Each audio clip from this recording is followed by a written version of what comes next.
So it started generally, everyone else. We started watching the epidemic, and then it turns into a pandemic, and we were watching this thing come from China to Europe, Italy, and then slowly coming to us. And until it gets to you, you don't realize the reality of the situation, and you're kind of looking at it from outside. And then when we had our first case in South Cyprus, it became more real. And then it became even more real when we got our first case in the northern part of Cyprus. I remember the thing that I felt was helplessness. You know, here I'm part of the Emmes family, as someone being involved in health research, yet I cannot do anything. I'm just watching this thing come and then possibly go beyond our control. And I even woke up with, I remember, with a nightmare, just breathing heavily. And I realized I need to do something. And I had two epidemiologist friends, and I called them and I said, look, I feel really bad, and that we cannot do anything, but there certainly must be something that we can do.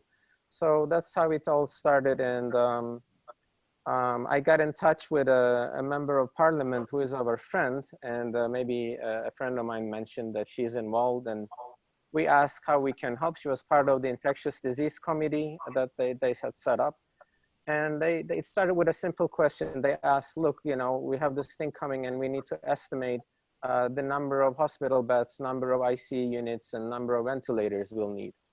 And of course, you cannot answer this question. It all depends on the actions you take as a government, as community, and as an individual. So a lot of people are trying to do modeling, but really, it comes down to what you really do and when. And we saw these interventions and the timing of these interventions, like shutdown or a lockdown of a region, have tremendous impact.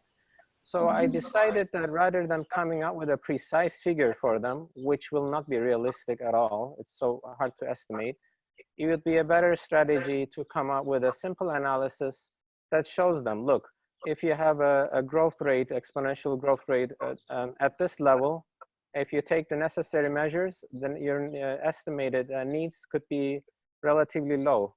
But if you don't take the necessary measures in time, and if you don't postpone your shutdown like many other countries did, you took your time. At each delay, you were, basically showed that you're looking at a tenfold the damage. Again, this was a rough analysis, but I framed it in a way that to show them really the impact with and without a shutdown right now. So this analysis reached the infectious disease committee, and without my knowledge and our knowledge, someone took it to the president.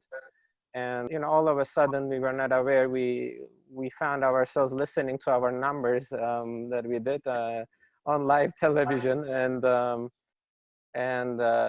everyone, when they heard the numbers, then it's a different impact. That's sort of the power of numbers and giving them people perspective, rather than this happened in Italy, but it won't happen to us kind of thing.